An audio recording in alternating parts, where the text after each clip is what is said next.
We ready? Yes, sir. Let's get it.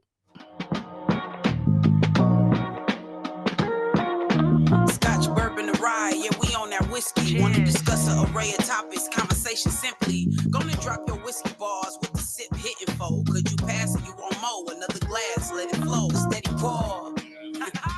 Steady pour. Yeah, a steady pour. A steady pour of growing, a steady pour of sharing, a steady pour of knowing. Now pass that Glencairn. So pull up a chair, grab a glass, and enjoy a melanin-infused perspective with a whiskey twist. Yeah, yeah, a steady pour.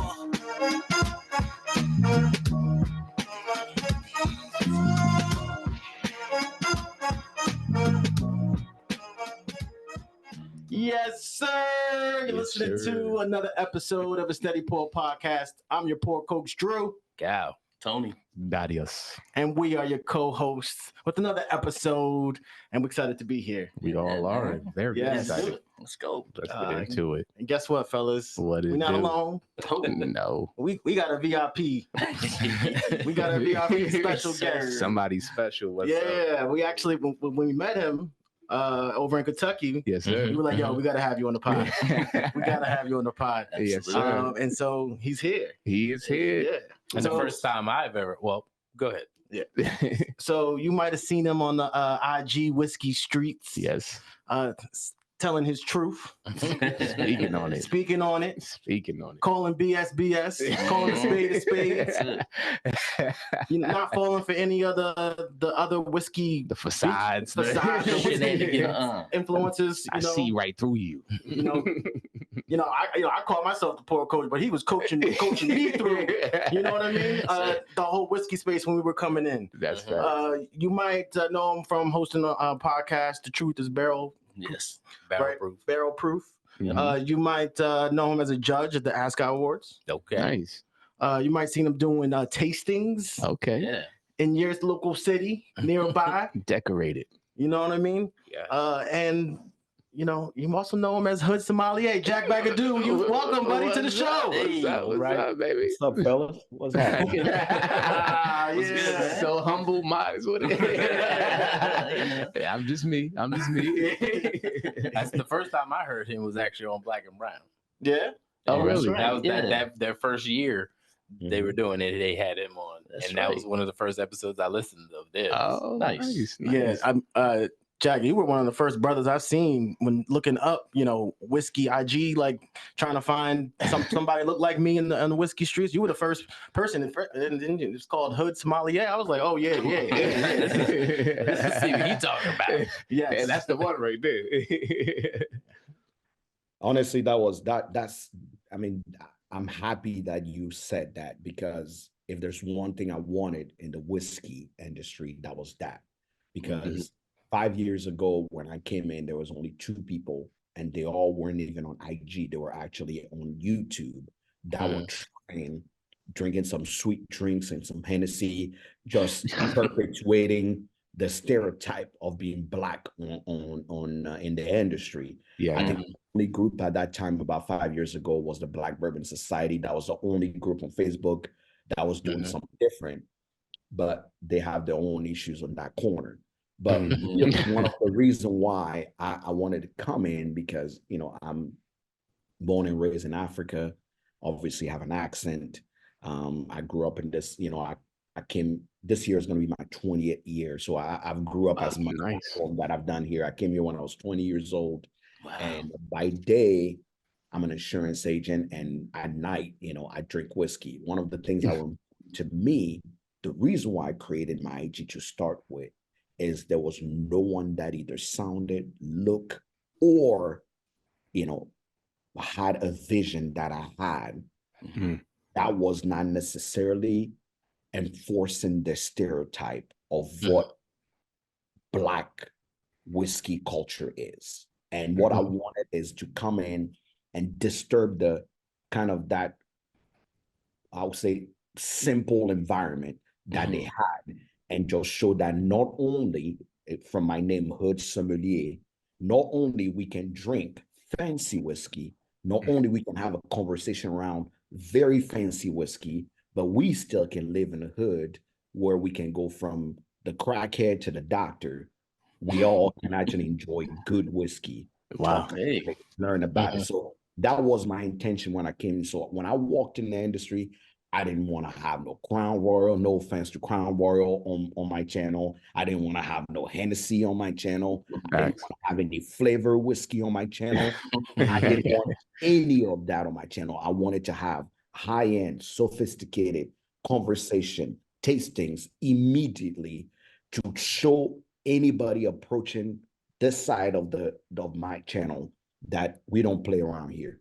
We are as serious as any old bearded white man that talk about whiskey. Man, absolutely. Round of applause, man. Yeah, that was well said. Yeah, and one of the dope things that we got to experience, right, is you actually did a drop your whiskey bars with us, and my man's tasting notes on my whiskey bars, man, he was dropping them. So I really appreciate hearing your perspective on the whiskey, hearing how you taste whiskey, how you should approach whiskey, or not necessarily the only way to approach whiskey. There are many different ways. So I really appreciate you and your perspective and sharing that to everybody. I get beat up a lot on how I describe whiskey. Like that's probably one of the most the criticism I get the most is how I taste whiskey. People are like, oh, you sensationalize whiskey. You always talk about it as if you're trying to make love to it, or you describe it almost like. And one of the reasons why is, again, literally growing up or growing as a man into my business that is more solving and protecting people. I always say, can we make everything or anything dummy proof? I deal with a lot of immigrants when it comes to, insurance and finance. Most of them don't know coming into this country how to approach any of that. So I make it very dummy proof. But one of the things I realized in whiskey myself, spending hours and hours on YouTube, you hear expressions that you have to go look up in Google. And I'm an immigrant. I wanted to describe whiskey the way I heard a guy he lives actually in Germany. And he talked about whiskey one time when I was listening. And now one time he said anything that was any expression that had to do with whiskey at all. While he was tasting, he described this morning that he woke up at his grandmother's house, walking through the hay and sitting on that hay bale and smelling nature and looking around and seeing cow passing by and smelling that fresh.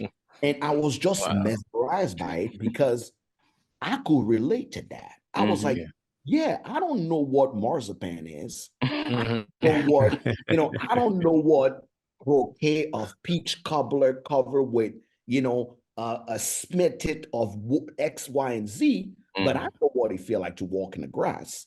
I know what it feel like to smell fresh air. I know what it is like to be next to bay or hay or seen cow dung around. I can relate to that. So for that reason, when I started talking about whiskey, 20% will be technical, but 80%, I want people to feel, take a journey with me. Even if you don't know anything about whiskey, you're like, I like how that sounds. I should probably drink that because it makes me feel a certain way. And that's the approach that I take. And that's what I wanted, to begin with. I guess that's what sets me apart from the other. Yeah. Right. Yeah. So yeah, I don't sound so crazy now when I had childhood trauma on the palate. Remember that time I had that can happen. Yeah, that was can a happen. fantastic description. That really was. That really was. It took me back to that moment of when I had that alphabet cereal, disappointed my father, and Caught them hands. Yeah, caught all them hands. But that's what and it's just it took me back to that experience. So I think that's really dope in terms of when you taste whiskey, you're able to evoke just not only the senses, but your memories, what that means to you, how you felt, all that kind of, and all those kind of things. So, right. Yeah. Have you ever had a experience like that when you tasted whiskey, Darius? I had a similar with cereal. We had the French Oak Silbox pick that we had the other episode, and that reminded me so much of Cinnamon Toast Crunch. So it's kind of funny how you had the cereal, but I didn't have a beat down from my father. But I do remember waking up, and, you know, enjoying that every day, and like that was just amazing because the moment I tasted that bourbon, it was like immediate, like this is cinnamon toast crunch. This is like me. This is like me. I love it. And so did it take you back to like Saturday morning cartoons? Exactly. Yeah. Right in front of the TV. That's why I got glasses now, because I was right in front of the TV watching my cartoons. Yeah. So man, that I agree with that, man. Bourbon is like it's an experience, man. It's not just, you know, the palate. What can you taste? It's like what are you getting, the emotions, the evoke. I love how you said that, man, because I feel that, because I don't know always what to describe what I'm tasting as. Like I don't know all those tasting notes, but the experience you get from it, yeah, it's lovely, man. I love that 100%. And it's also nice to be able to describe and appreciate whiskeys apart from just getting drunk. Or, you know what I mean? Or just the party aspect, or even the affluence of it. It's nice to be able to just plain simply, this is how I felt when I drank this. Yeah. That is one thing I always say when I'm any class that I've ever hosted. I always say, we're not here to get drunk. And people are surprised that I actually don't even pour. Some of my biggest class, or I would say my more elaborate class, is like whiskeys from around the world, in which I make people travel. Like the way we start the class is like, ladies and gentlemen, buckle up. These are the exits of our you're gonna go on a journey, and we're so we start from Australia, move to every country. So we end up actually tasting about 20, between 15 and 20 whiskeys, but it's a quarter ounce pour. Yeah. It's because I tell everybody at the beginning of this class, we are going to be safe. We are going to make it home, and we're going to remember this night forever. So for that reason, if you leave my class and you drunk, I've done something wrong. It's not your fault this time. I mean, quarter ounces, that's still 5 ounces of liquor after 20 pours.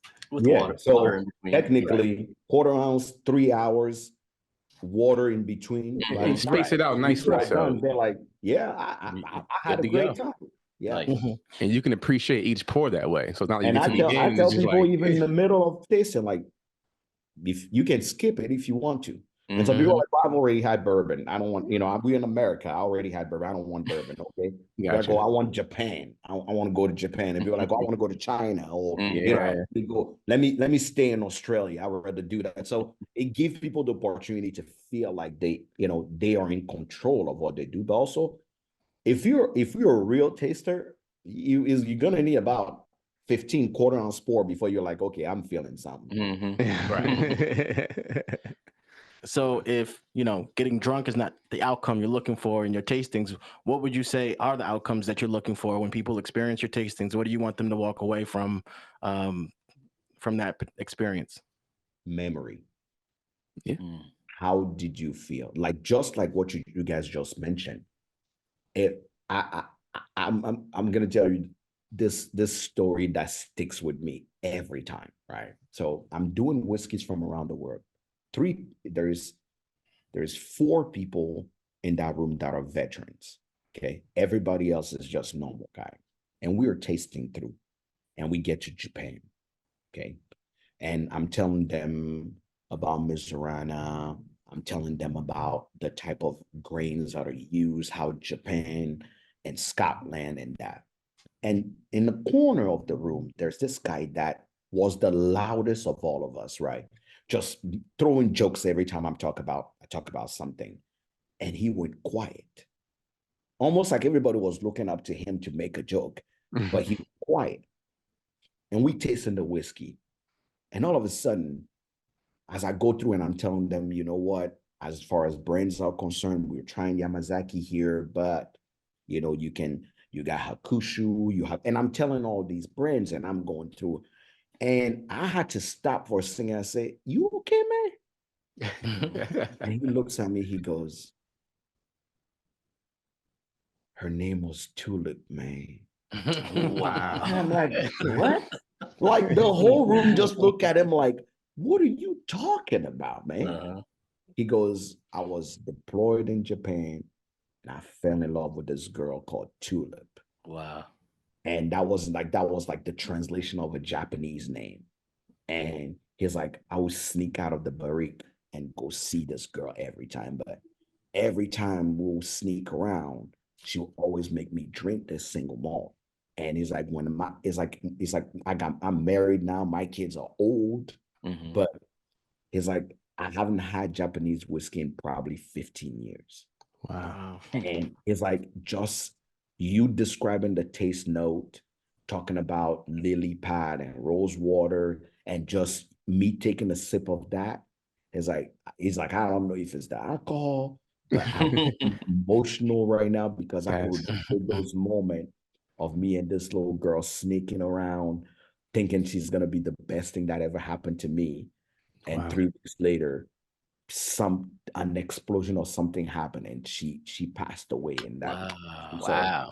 It's like he literally was like, dude, you're bringing back memories that I have not felt in so long. Wow. That I'm literally like you can see grown men tears like against the tears that fell off the side of this man. All the women in that room like, you know, and I believe but, it. Oh my God. But it was that moment of him that is what I'm talking about, right? Yeah, it's like this guy is never gonna forget that tasting, because what my goal was for everyone to feel some way, somehow, a little back of their experience, or something that they've, that their brain register at a certain time that they didn't even know they would need, and it triggers something like that. And all of a sudden now, this man is like, hey, next year, I'm getting all my golf buddies. I'm paying whatever you need. You're coming back to Florida. We're doing this for these people because I want people to experience this. Every time when I'm done with the class and that is the outcome, I've done my job. Wow. Nice. Wow. Well, yeah. Well, speaking of tastings, we have a whiskey right here that we want to actually get into and taste. You have the Penelope over there? Yeah. Okay. Secured the bottle. So what we have here is Penelope's American Light Whiskey, aged 15 years. Nice. The proof we got is 128.4. I did not realize it was that high. It is. Oh, light whiskeys are. Oh yeah. He said, "Oh yeah." That whiskey is that's the minimum age whiskey in that as well. You have to make sure you actually say that, because if you say 15, that's the minimum.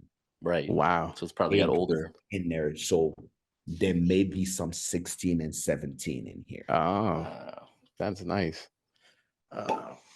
That's a nice pop. Yeah.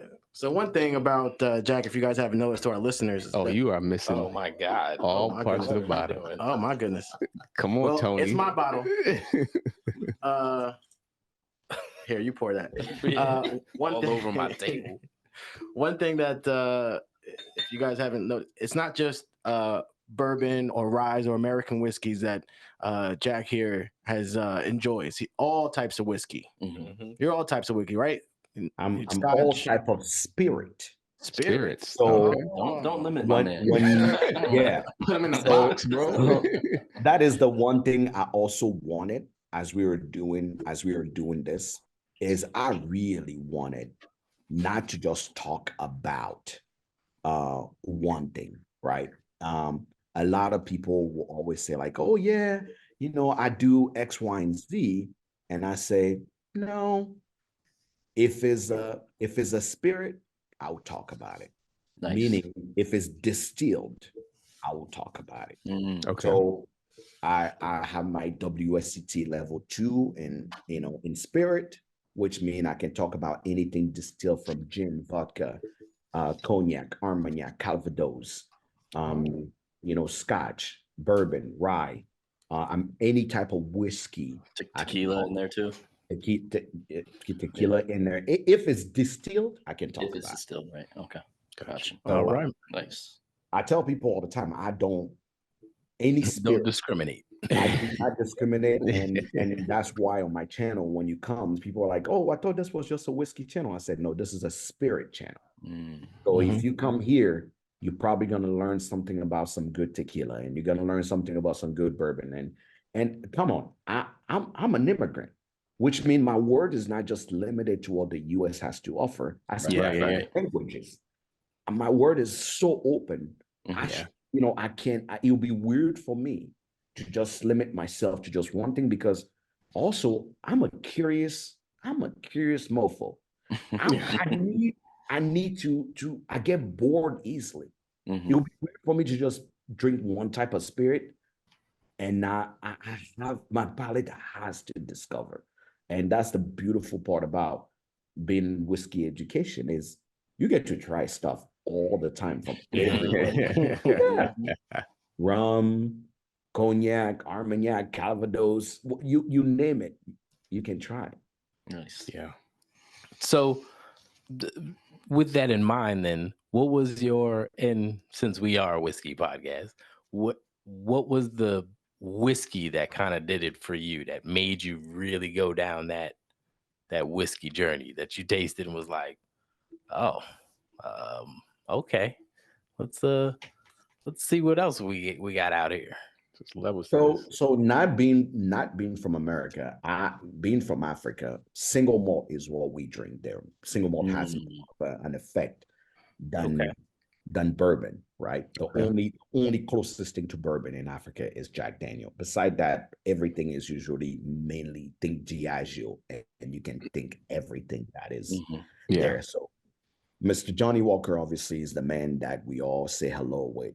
Marriage, festival, parties, everybody got, the fun fact, the most sold whiskey in the world that is in every shelf anywhere in the world is Johnny Walker Red. Wow. That's why he's one of the wise men. You can go anywhere in the world and you find it. So, but I'll honestly say, when it comes to whiskey, single malt wise, Johnny Walker Green label was where things unlocked for me. All right. It was kind of my first, I got my big boy job, and I'm buying something to celebrate, and I was like, okay, there's something here. And I think when it comes to bourbon, it was Woodford Double Oak that started. Okay, that's a good one. Yeah. Nice. Yeah, the Woodford Double Oak. You could find that on the bar shelves.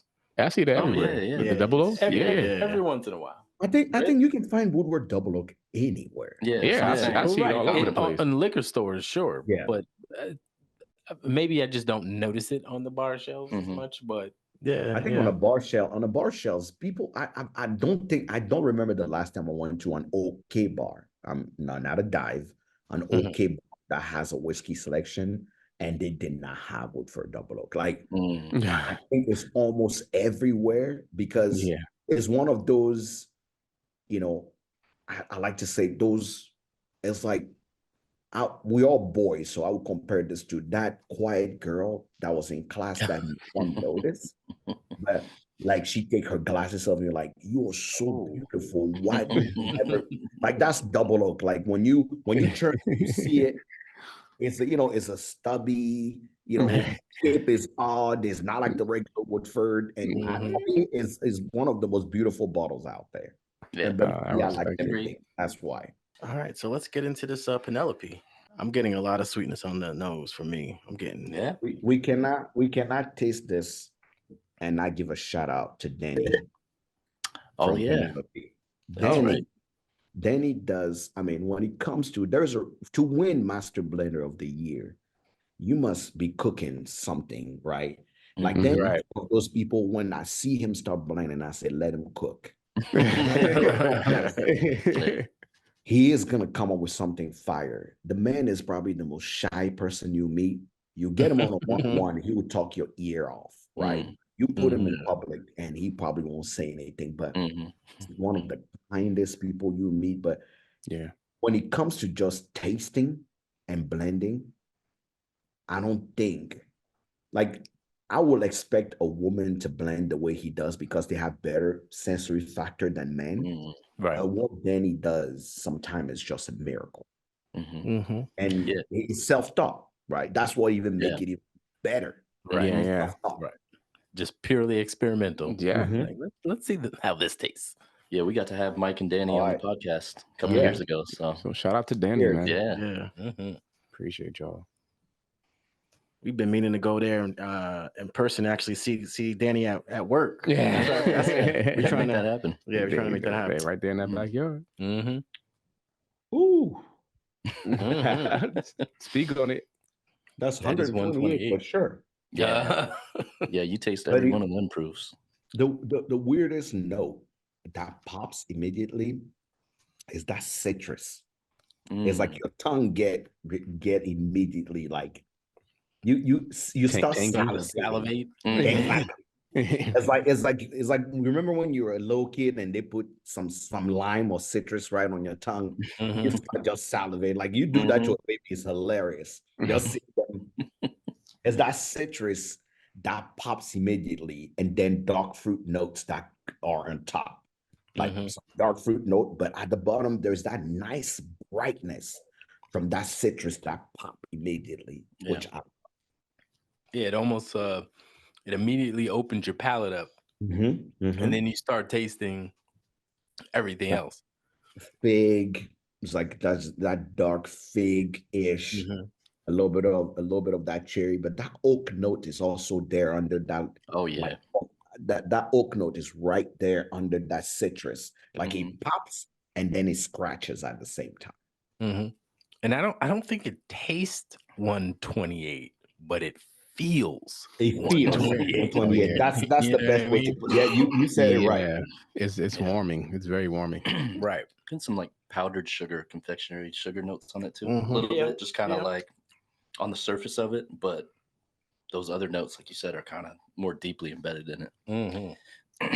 That front palate, that corn, because he blended corn and barley, malted barley.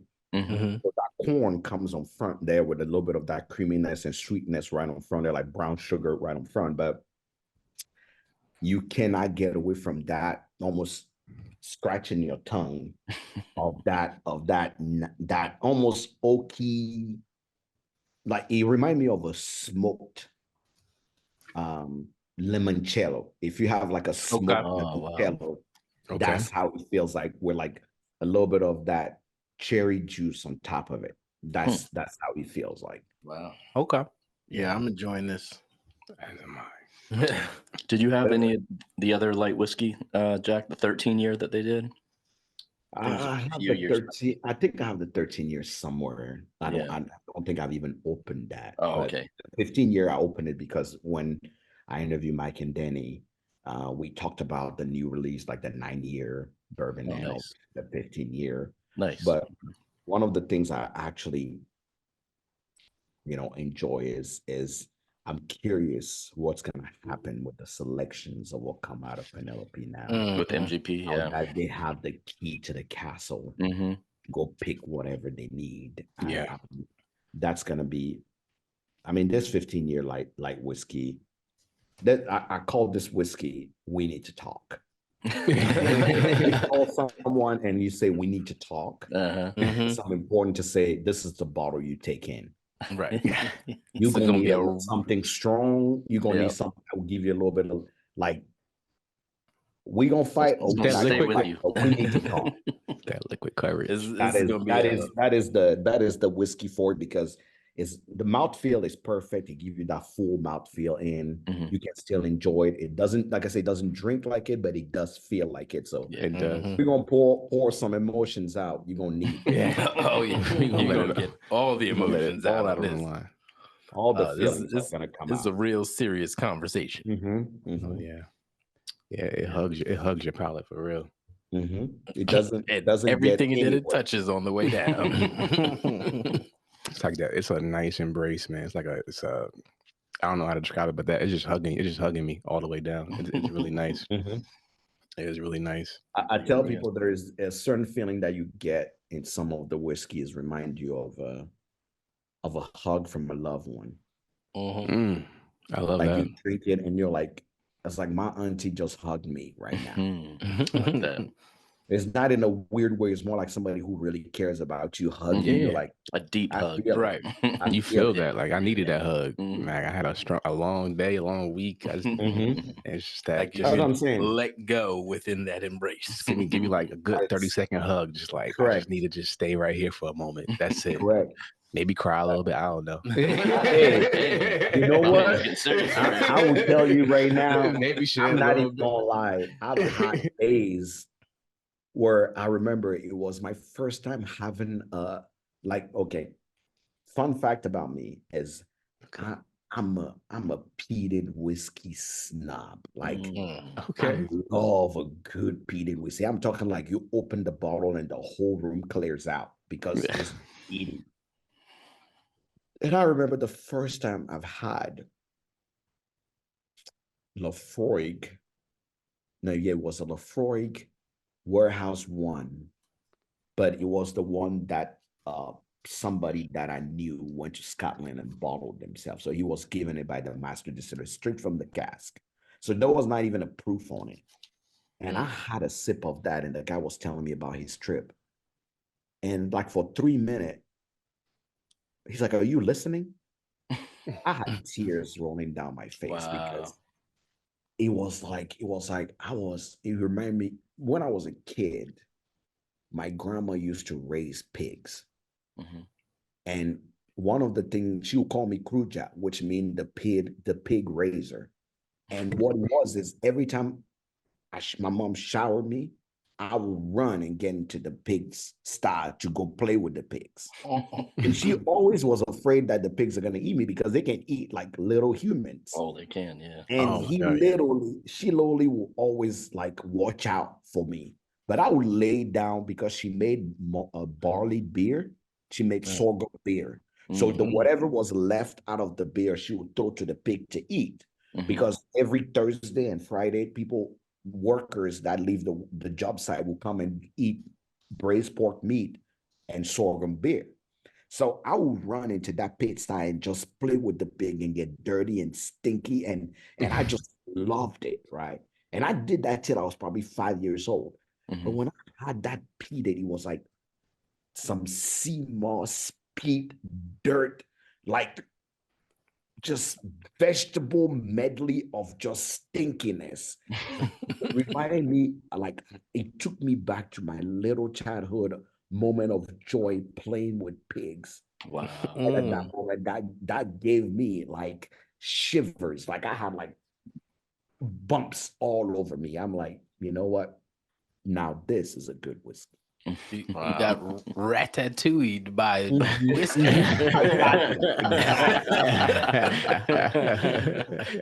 That's hilarious. Man, based off your description about the Penelope American Light Whiskey, I mean, I almost had a tagline.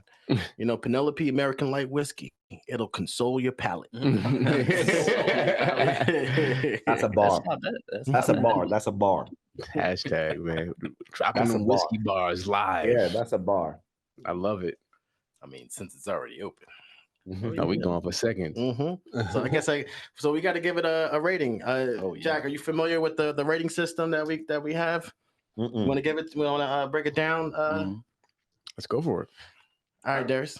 Well, we start off with a 1 ounce pour, which is definitely not that, but a 1 ounce pour is one and done. Like you're not going to try it again. It's over. It was just, we tried it for the sake of trying it, and now we're done with it. 2 ounce pour is like, can I throw it in a cocktail? Like cocktail anyone. Let me try and save this. And then a 3 ounce pour is I'm not mad at it. Yeah, I'm not mad at it. Okay. And then 4 ounce pour is you know what? I'm gonna need some more of that. Just give me a little more of that. And then a 5 ounce pour is a steady pour. Steady. Yeah. So it's a rating scale of 1 through 5. Yeah. That's pretty much how we do it. Right. And we try our best to kind of think about those descriptions when we give kind of the rating. Tony, you want to go first? How much of a pour are you giving Penelope American Light Whiskey? I'm gonna say 3.75. Okay, yeah. Very solid. I'm enjoying it. You know, I just put it a little below I know 4 is kind of the range where we're saying that's like, you know, kind of like the top of the top. But it's right. It's right on the cusp of that. I think it's good. I think the proof is there, but it doesn't blow you out of the water with ethanol. There's some heat there. There's some heat. There is, but I feel like we were saying, I think it kind of sits more with you than it does like crush your palate. It's just kind of more of a just a warming feel. So no, I'm a fan of it. It's really good. Listen to you guys. Darius? I'm gonna go a lot higher than you. Wow, really? I'm gonna go a 4.5 of this. Like I said, man, this is like a nice hug, man. Like I've had a long day. It's an embrace. You just need that embrace, man. You need that emotional release into somebody, and I'm getting all of that from this. So I'm really enjoying it. Wow. So I'm gonna go 4.5. It's not a rye. Right. It's not a rye. It's not a rye. Are you sure about that? I think Darius really resonated with that. You need a hug, man. You need a hug? Man, life is happening. So it's like, man, be life.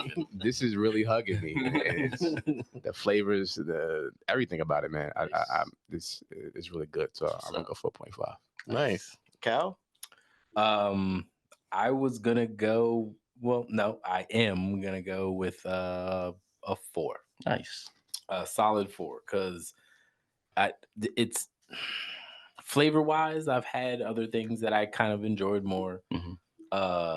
Proof wise, I've definitely.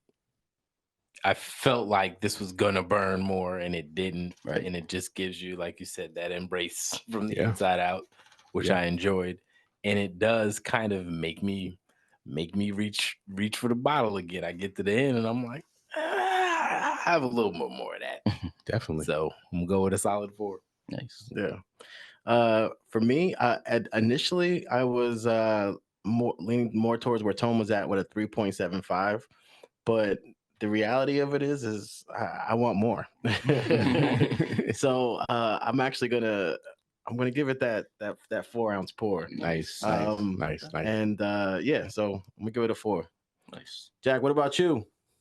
I'm a solid 4 as well. Wow. Okay. Nice. I'm a solid 4 as well. It's I guess I've tasted things out of Penelope that are blowing my mind more than this, but this is something I will, like I said, is one of those bottles where, hey, we had a long day. We need some to have. Honestly, you cannot just have a pour of this. You want a little more of it as you sit outside. For me, chilly evening, windy outside, give me some of this. Yep. I like that brightness, that pop. I need to feel something. I'm pouring this at least 2 or 3 pour of this before I'm back inside. So definitely get a solid 4. I would have given it more if the back end wasn't so oaky. I was getting there, but it's a solid. Danny give me more. Give me some more. Give me more. I need some more of that. Absolutely. Nice. Well, there you have it, folks. That's Penelope. Definitely hit us up. Let us know what you guys think of the American Light Whiskey. And of course, to Mike and Danny, if you want to send us more of any, if you need any other reviews, we're more than happy to provide. Yeah, because we've also liked a lot of their stuff. Definitely. As well. There's still a bottle that we're still trying to get our hands on. I heard it's supposed to be the batch 2 coming out soon. Batch 3, I think. Oh, batch 3. Oh my God, I'm behind. In Rio, I cannot. All in Rio. Yeah. Are you a fan of the Rio or is it more so the release of it, that the hype that it was getting? I think got some hype. I tell you what, Rio for me was okay. It wasn't it wasn't mind-blowing. It was okay. For me, it was a little too sweet for me, and don't like sweet whiskey.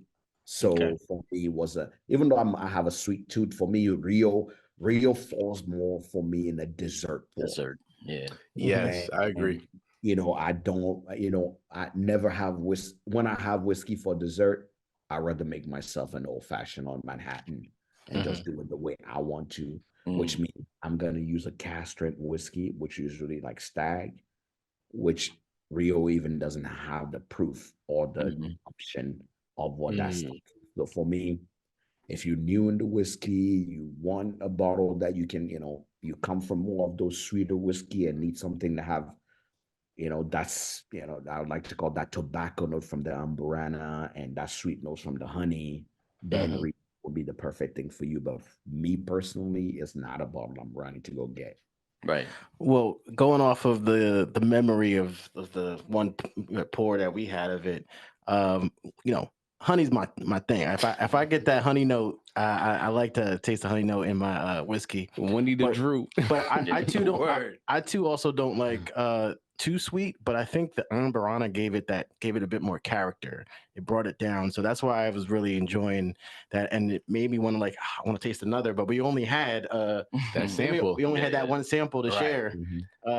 So I wanted to break it down. How it tasted. It's been so long. I kind of forgot. I forgot. So I have an idea of how it tasted because I've tasted both Amburana and I've tasted both honey. Yeah. So I can more or less remember, but I don't really remember. Yeah. So that's not a good thing if you cannot remember. That's all. I remember enjoying it. To put it bluntly, I remember enjoying it. It's not a good thing if you cannot remember. Yeah, I mean, I don't at all. I think I'm just saying I need to taste test that again. That's all I'm saying.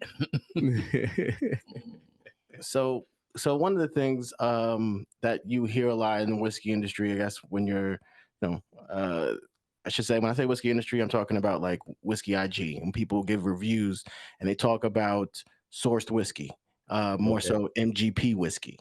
And they sort of say, oh, it's just MGP. It's just MGP. But there are a lot of MGP products that we like. I mean, so is it fair to criticize a whiskey brand just because it's sourced from MGP? Because it's actually more than just where it's sourced from, but to your point earlier, it's about blending, how you can blend it. So what's your thoughts on that? I'm probably gonna sound like a jerk, but here is what I'm gonna say. Let me put in words that will not sound so condescending. And the best word I will say is, if there's some time when people say things, I know immediately their level of expertise in whiskey immediately by what you said. So sometimes the way I put it is, your level of immaturity in the whiskey industry will make you say some stuff. If I hear somebody say, oh, it's just MGP, in my head immediately, I'm like, you either, one, are not experienced enough and don't know what you're talking about, or two, you really just hate on a brand because it's MGP. Now, where I can validate somebody saying it's just MGP is them brands out there that are trying to charge an arm and a leg and the fetus for their MGP. Right? Yep. Now, those people, I'm going to look at them and go, it's just MGP, relax. It's just MGP, I don't like it. It's just MGP, relax. Right. Your grandpa did not crank this out of his ass. We are not. We are not. You cannot charge $300 for a bottle on 7-year-old MGP. Right. Because now what I'm doing is, I'm not saying specifically you are wrong, but what I'm saying is, compare yourself to your competition. Right. I can buy a 7-year-old MGP whiskey blended by somebody who even have more experience than you at a lower price. So, which I'm looking at you going, you are cheating me out of my 7-year experience with MGP because you're trying to charge an arm and a leg because you gave it a fancy name, or you got somebody fancy telling you what exactly is it that, you know, whatever, you made the bottle looking great or whatnot. So That is where I will put criticism when it comes to MGP. But it's like I tell people all the time, whiskey and clothing and design work the same way. Walmart will go and buy the clothing from a place, the same Chinese place where you get, Fleur of the Loom, or, it's the same way where Gucci will go get the same supplies. It's who is behind it and turning it into something else that you go, I'm wearing Gucci versus actually I'm just wearing Walmart. They all probably using the same sneakers. If you're in a sneaker game, you know that as well. The same thing happened where you can get an off-brand sneaker that actually is like as better quality as a Nike or an Off-White or something like that. So when it comes down to it, people will take the same juice and put a spin onto it to actually make it look good. You, the consumer, or you, the educator, have to have enough knowledge to decide if this shenanigan plus marketing is worth your money, your time to invest in. That's all. Right. Okay. And I will say I know we're reviewing Penelope and we're all fans of Penelope, but I would say that's one thing that when we talk to them too, like, and looking at the way they kind of came out with their product lines and their pricing, like it's online. Appropriately priced. Right. Yeah. They're not going to. I will clearly say, and I will say it with my chest, that Mike and Danny truly made it a point that people should not pay more. They wanted to make their product approachable. That's what they wanted. They didn't want people to actually approach their product and be afraid to do so.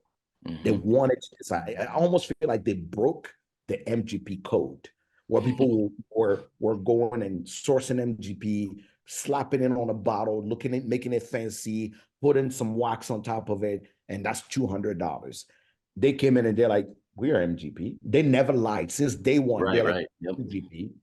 This guy here that don't look, unassuming is the guy who blends it. We just want to sell it to you because we think it's good.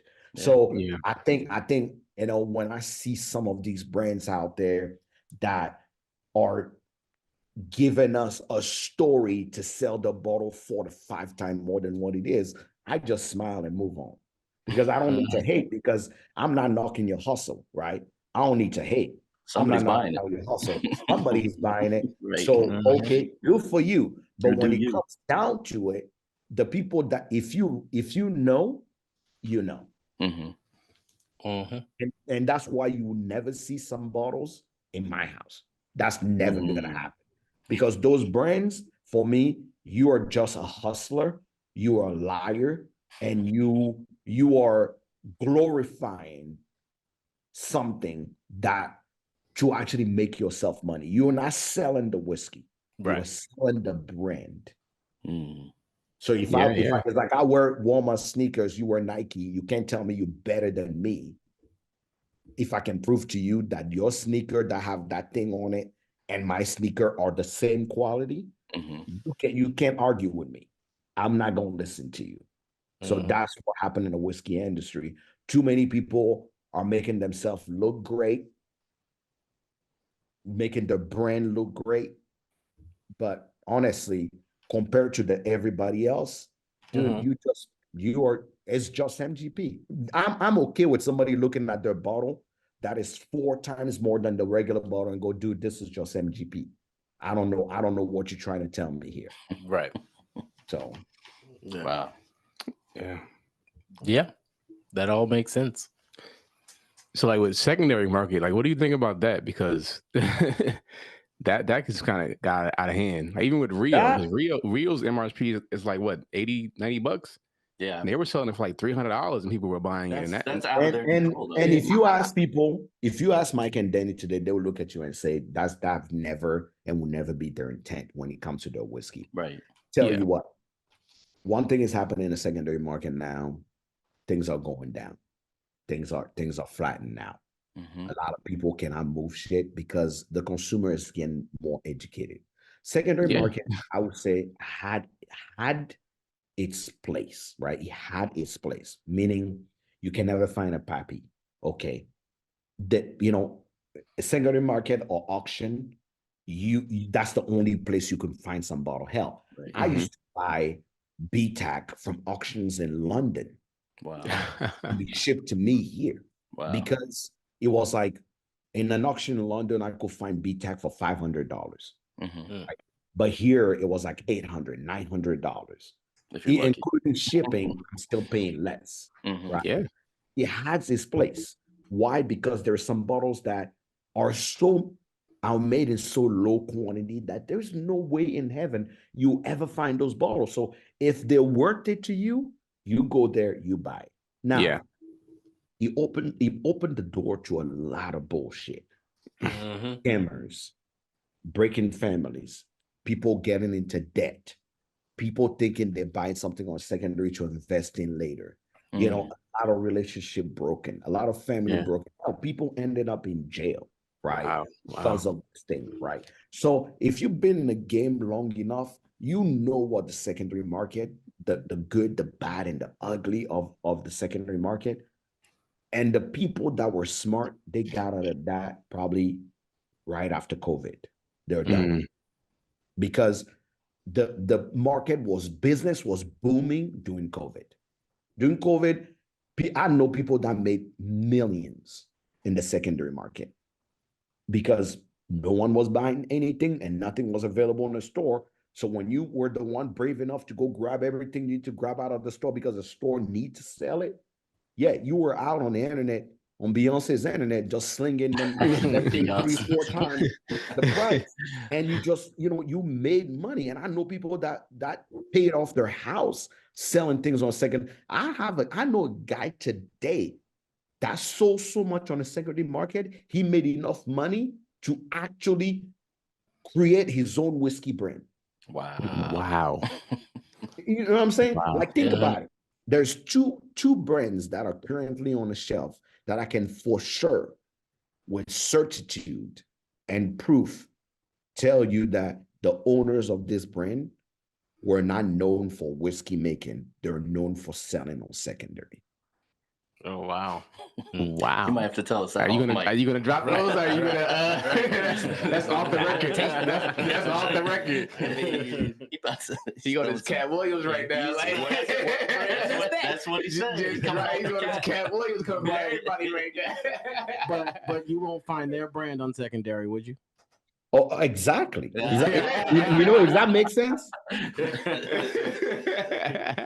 So because it's public knowledge, and if you Google it, you can find my interview with this specific brand. Okay.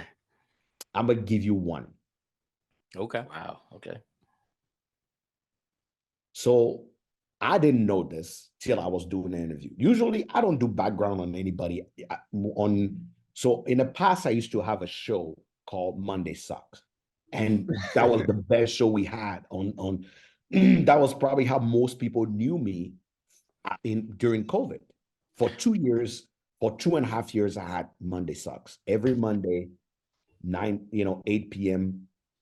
Eastern Standard Time, we come in, we bring a subject, we bring a guest, we do. And it was me and Tim Van Riper that worked now for Bourbon Pursuit, right? Oh, that was Monday Sucks. Yeah.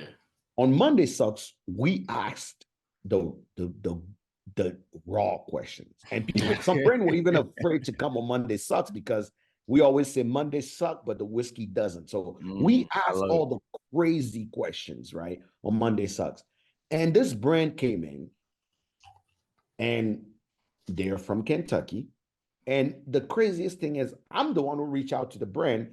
And then since my co-host was from Kentucky, he's like, oh, I don't know if we should have this brand. I'm like, and he's telling me this 10 minutes before we're about to start. A little late now.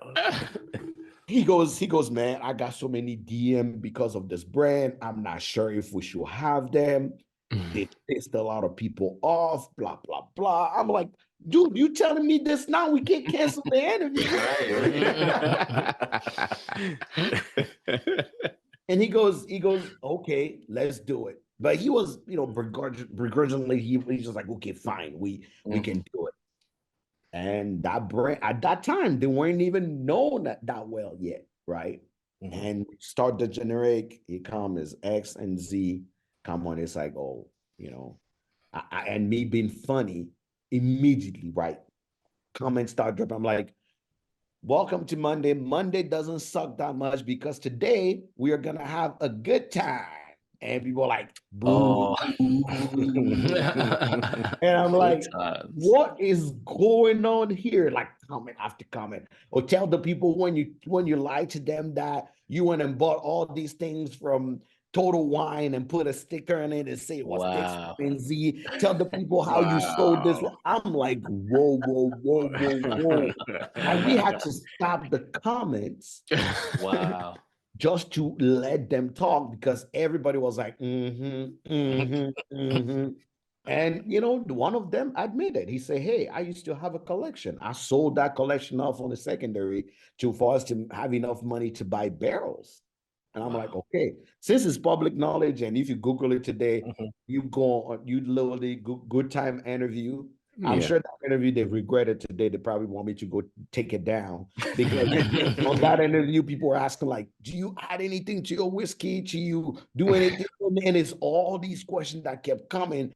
And you could tell that people didn't trust what they're doing. And it was like, oh my God, like, are we gonna get canceled because of these guys? Like it was on a whole emotional roller coaster. But I'm a G. I was like, hey, we give a chance to anybody to come on our show because we asked the hard question and the raw question. So, you know, but clearly those people admitted on, you know, your own camera that, hey, that's what I had to do to actually do what I needed to do to get this brand started. So have we had good times?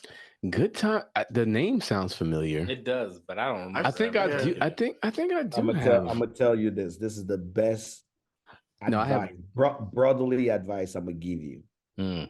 Skip it.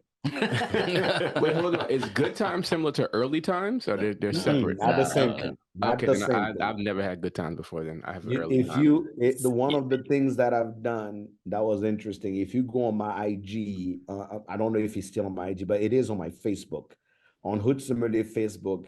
They came up with this thing called. It's the weirdest thing I've ever seen in my life.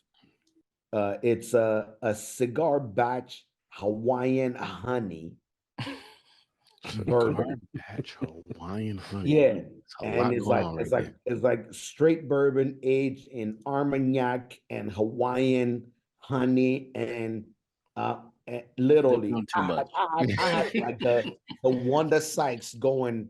I'm sick and tired. When I'm not sick, I am tired of this because it's one of those things where you're like, how many, like they had like strawberry eyes, to the point where some people were like, dude, are you guys putting like, you know, Kool-Aid pack? I don't even know if they're tasting what they're blending. They're just like, what are people searching for in weird bourbon right now? Let me just throw that in there real quick. Surprised you don't got an Amarana finish right now, something like that. I'm sure they probably do. Mixed with something else. Now that you they're probably late in the game. Now that you mentioned, I think I do recall seeing a lot of that criticism on 2-ounce whiskey definitely go. I knew I saw it somewhere. Street goes. Yeah, Street was on their case. If you really want to see somebody who were on their case for real, like he dedicated like 3 episodes to them. His name is it Bourbon Badass? I think is it Bourbon Badass or Bourbon Santa, one of those two. He like went off on them like how to prepare regular whiskey, and he threw in some flavoring in. And he's like, now I got the taste that you guys have. Like he literally demonstrated by A plus B that there is no way you can get this type of flavor out of a barrel. That's crazy.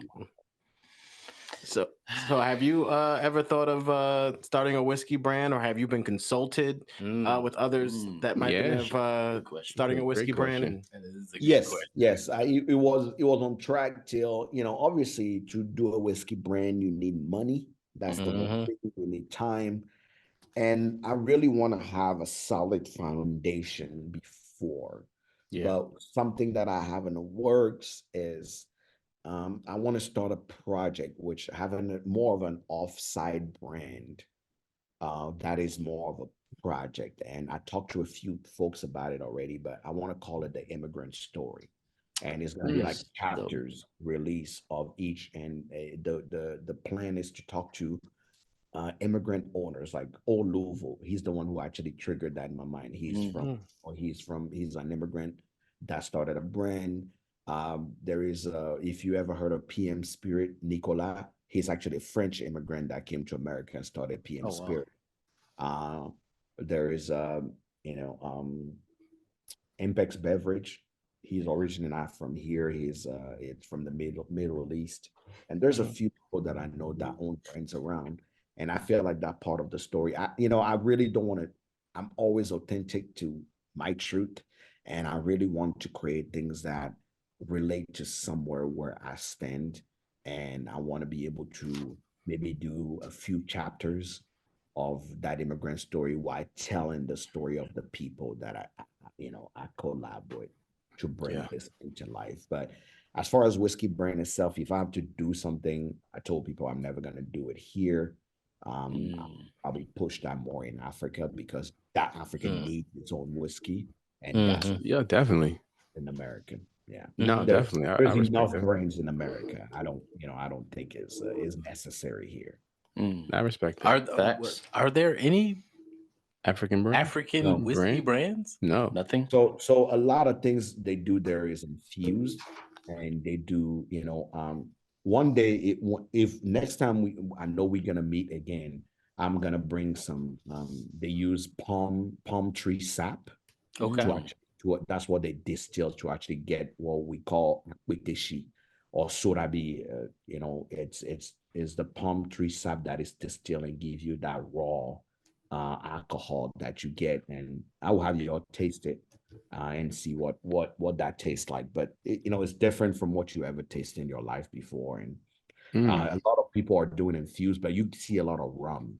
There's a lot of rum. Right. Yeah, definitely. A lot of gin. Gin is starting to actually be a thing.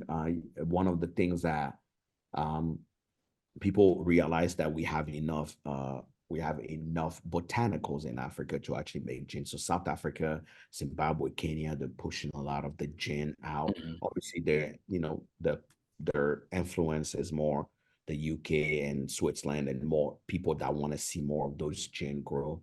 But one thing we have for sure is wine. Wine is a big deal. And that's what we are known for now. But I think the whiskey is something that needs to be revolutionized and bring something new to the market.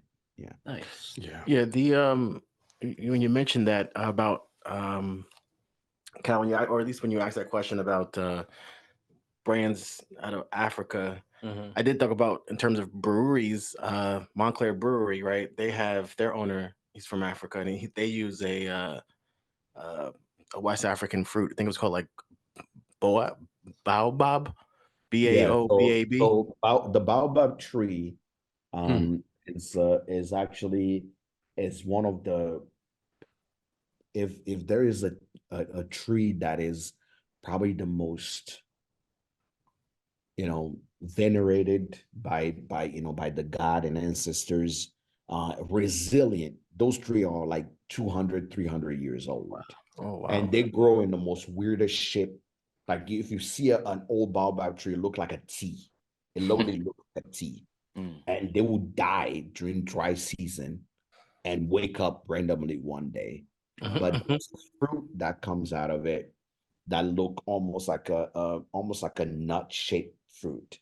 And that will probably take a whole year to actually grow. But when they dry out, they'll fall. And when they fall, when you break inside, it have the sourness that you have, and they use it a lot in the villages to actually cure malaria and antioxidant. People that have a lot of inflammation, because it's very, very, very intense in antioxidant because of the sourness. And the pit that are inside of it, they will use to make soap. So, and they always grow in places that are closer to mountain and savannas to be able, because it needs that extreme weather to actually go. But about an average, they say there is a saying in Africa that when a baobab tree falls, a wise man in the village is dying. Meaning that's how old a baobab tree have to be to actually even start showing sign of rotting. All right, so you're thinking about a whiskey brand out of Africa. I think that's pretty dope. I think that's fire, man. Absolutely. Definitely let us know when that comes to fruition or coming to fruition. We definitely. I just need to get. If I we just get need help, to get I my don't know money how. right. I'm gonna get my money right, and I will make sure. Anything you do in Africa, you have to think of it as think back 50 years from where we are in America. You everything is a protocol, everything, and government has to be okay with what you're doing, and people, you didn't piss enough people off. In Africa, your name matters. Who are you, right? Which tribe do you belong to? How many people did you bribe? And are all of them happy for you to actually operate what you want to operate the right way? So there's all that you have to go as, and then obviously take time away. I got 2 more years, and my daughter is going to be in college, and then I can actually just do some things that I want to do without really worrying. Hey, I'm almost there too, man. I done my part then, and I can go. I can see the road. It's almost there. That's it. Light at the end of the tunnel. Almost there. Man, that was dope. Yeah. You just dropped so much knowledge on us. Is there anything you would recommend anybody that's thinking about starting a whiskey brand or being a craft distillery that they approach it, how they should approach it, or maybe things that they should consider? A lot of these big brands, are losing the American market margin because they refuse to embrace us. Hey, I follow you on Instagram. Okay. You want to try my whiskey? No. Crazy things that take up their time, take up their value. What's your thoughts on that? I'm just curious on that. What? Y'all trying to make me talk right now. Well,